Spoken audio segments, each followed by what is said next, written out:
दादा, आज तुम्ही सगळीकडे कृषी परिषद पाहिलं, तुमचा शेती हा अतिशय जिव्हाळ्याचा विषय आहे, काय वाटतं सगळं? बारामती कृषी विज्ञान केंद्राने जो कृषक महोत्सव 2025चा आयोजित केला आहे, त्याला आवर्जून येण्याचं कारण एकच आहे की या प्रदर्शनामध्ये आर्टिफिशियल इंटेलिजन्सचा एक प्रयोग ऊसाच्या पिकाच्या बाबतीत केला गेलेला आहे आणि मला वाटतं तो खूप महत्त्वाचा ठरू शकेल असं चित्र आहे. कारण एकतर लागतीसाठी लागणारा खर्च त्याने कमी होणार आहे, जे आपण एक्सेस पाणी ऊसाला देतो ते कमी होणार आहे, खतं जे आपण जास्तीची घालतो ती कमी होणार आहेत आणि याशिवाय उत्पादन वाढ होणार आणि हे आपल्याला प्रात्यक्षिकासहित इथे बघायला मिळतं. ही महत्त्वाची गोष्ट आहे, मला ते बघायचं होतं म्हणून मी आवर्जून सहकुटुंब या प्रदर्शनात आलो. कृषी विज्ञान केंद्र बारामतीशी तसा जुना संबंध आहे माझा, कारण माझ्या एका IITच्या मित्राने जेव्हा शेतकऱ्यांसाठी एक ॲप तयार केलं होतं, त्याचं एक सुलभ मराठीकीकरण करण्यासाठी मी पहिल्यांदा इथे आलो होतो 12-14 वर्षापूर्वी आणि तेव्हापासून ह्या संशोधन केंद्रातली शास्त्रज्ञ संशोधक मंडळी बऱ्यापैकी परिचयाचे आहेत, मित्र आहेत आणि ते सातत्याने अविरत काम करत राहतात, नवनवीन प्रयोग करत राहतात आणि मला वाटतं ती महत्त्वाचे प्रयोग आहे. आता आज या कृषी प्रदर्शनाला येणाऱ्या सर्व शेतकरी बांधवांना एक सकारात्मकता घेऊन ते यातून जातील याची खात्री वाटते. कारण पहा तुम्ही, फुलांचीच किती वाणं आहेत, वेगवेगळ्या पद्धतीचे फुलं, म्हणजे असे मी काल ते पाहताना इतका हरखून गेलो होतो. याशिवाय मी त्या पंढरपूरच्या ग्रुपचे ते देशी वाण बघितले, म्हणजे टोमॅटोचं जवळजवळ 30 एक वाण आहेत आणि मला वाटतं की शेतकरी बांधवांना त्यातली सकारात्मकता दाखवण्यासाठी हे जास्त उपयोगाचं आहे. तरुण मंडळी जी शेतीकडे वळू इच्छित आहेत, पाहू इच्छित आहेत, त्यांच्यासाठी हे महत्त्वाचं प्रदर्शन आहे. याशिवाय 10x10चा प्रयोगही आपण बघितला. समजा जोडधंदा करायचा असेल तर त्या 10x10च्या वरच्या मजल्यावर तुम्हाला शेळ्या ठेवता येतील, मध्ये पोल्ट्री करता येईल, त्याच्याखाली मत्स्यबीज करता येईल. मला असं वाटतं की सामूहिक प्रयत्न शेतकऱ्यांच्या जीवनात सकारात्मकता आणण्यासाठीचे या उपक्रमांद्वारे साध्य होतील, हा एक महत्त्वाचा मुद्दा. दुसरं, सामूहिक शेतीचं महत्त्व सर्व शेतकरी बांधवांना कळावं, ही त्यात मला जास्त महत्त्वाची गोष्ट या निमित्ताने वाटते. कारण पहा की समजा हे जे आधुनिक तंत्रज्ञान वापरण्याचे जे प्रयोग आहेत, त्याचा जो काही खर्च असेल तो समजा 10 शेतकरी बांधवांच्या गटाने समजा एकत्र केला तर त्यांना अगदीच छोटीशी रक्कम लागेल आणि म्हणजे जे काही शेतीविषयीचे अवजारं आहेत ते पण वैयक्तिक न घेता ग्रुपमध्ये घेणं आणि वेगवेगळे प्रयोग. आता आम्ही आदरणीय नाना पाटेकरांच्या मार्गदर्शनाखाली नाम फाउंडेशनचं काम गेली 10 वर्ष करतो आहे.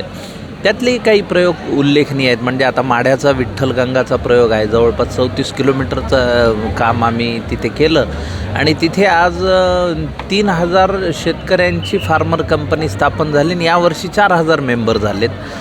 आता यावर्षी जवळपास 750 कंटेनर माल त्यांचा जाईल आणि त्यातून एक चांगलं उत्पन्न त्यांना मिळेल. तर मला असं वाटतं की आपण सर्वांनी मिळू, जरी आपण इंडियात राहत असलो तरी भारतीयसुद्धा आपले बांधवच आहेत, त्यांचा विचार या निमित्ताने होणं गरजेचं आहे आणि त्यांना आपण काय मदत करू शकतो. मिलेटचं जे धान्य आहे आपल्याकडं, पहा आजी आपल्याला सातूचं पीठ द्यायची किंवा नाचणीचं सत्व द्यायची. आता इथे त्यापासून चांगले अन्नपदार्थ तयार करण्याचीही मी प्रक्रिया बघितली. म्हणजे भगरीचं बिस्किट किंवा तरुण पिढीला ज्या फॉर्ममध्ये हे आवडतं, काय त्यांचं बर्गर, पिझ्झा या पद्धतीत, पण त्याच्यात जर आपण जीवनसत्वयुक्त आपलं अन्न जर ॲड केलं तर रोगराईचं प्रमाणही घटू शकतं असं मला वाटतं. आणि अलीकडे जास्त केमिकल वापरल्यामुळे जे अन्नधान्य लोक खात आहेत त्यामुळे आजारपणं वाढत आहेत. शिवाय वेगवेगळ्या विषाणूंचे प्रादुर्भाव आहेत ज्यामुळे जीवन आपलं विस्कळीत होतं आहे. म्हणजे कोविडसारखा विषाणू असेल किंवा अलीकडच्या काळामध्ये मी अगदी त्या बुलढाण्याची जी घटना आहे केस गळतीची, तीसुद्धा आपल्याला तशी धक्कादायक आहे, धोकादायक आहे. तर ह्यातून आपल्याला जर सकारात्मक वाटचाल करायची असेल तर अशा पद्धतीच्या उपक्रमाची नितांत गरज आहे. दुसरं, ज्या पद्धतीनं आयोजन केलं जातं, व्हॉलेंटियर ज्या पद्धतीनं काम करतात, मी राजेंद्र दादांचं किंवा सुनंदाताईचं मनापासून अभिनंदन करतो की ज्या पद्धतीनं त्यांचंही या प्रदर्शनामध्ये फिरणं असतं, बघणं असतं. आणि मला असं वाटतं की अशा पद्धतीचे सकारात्मक प्रयोग संपूर्ण राज्यभर व्हावेत आणि शेतकरी बांधवाचं जीवन सुफल संपन्न व्हावं ही अपेक्षा एक सामान्य नागरिक म्हणून माझी आहे. आणि एक हळवा कोपरा आपल्या प्रत्येकाच्या मनात शेतकरी बांधवाबद्दल आहेच आहे. तो माझ्याच मनात आहे असं नाही आहे, तो सर्वांच्याच मनात आहे. कारण कुणीही एखाद्या शेतकऱ्याच्या नुकसानीची क्लिप बघताना त्याच्या डोळ्यांच्या काळा ओलावतातच, तर ती आपल्या सगळ्यांमध्येच असलेली माणुसकी आहे असं मला वाटतं. शेतकरी बांधवाला त्याच्या योग्यतेचा हमीभाव त्याच्या पिकाला मिळावा हे म्हणणं मात्र सातत्याने म्हणावं असं वाटतं. आणि केंद्र सरकारने याची दखल घेऊन त्यांना चांगला हमीभाव सातत्याने द्यावा, म्हणजे त्यांच्यावरचं जे संकट आहे ते आसमानी आहे, सुलतानी आहे आणि मानसिक संकट जे आहे ते दूर होण्यास मदत होईल असं वाटतं. आता मराठवाडा विदर्भात जेवढी कापसाची शेती जास्त तेवढ्या समस्या जास्त, पण आता यांत्रिकीकरण जर या शेतीमध्ये आणलं गेलं आणि ते जसं तुम्ही मगाशी उल्लेख केला शेतकरी गटांचा, तर अख्ख्या गावाला यंत्र किंवा असं सरकारने जर काही पुढाकार घेतला तर किती फरक पडू शकतो? खूप फरक पडेल. कारण आता कापूस वेचणी कापूस लावला इथं पट्ट्यात आणि ती मशीननी कसा तो काढला जातो त्याचं प्रात्यक्षिक आहे.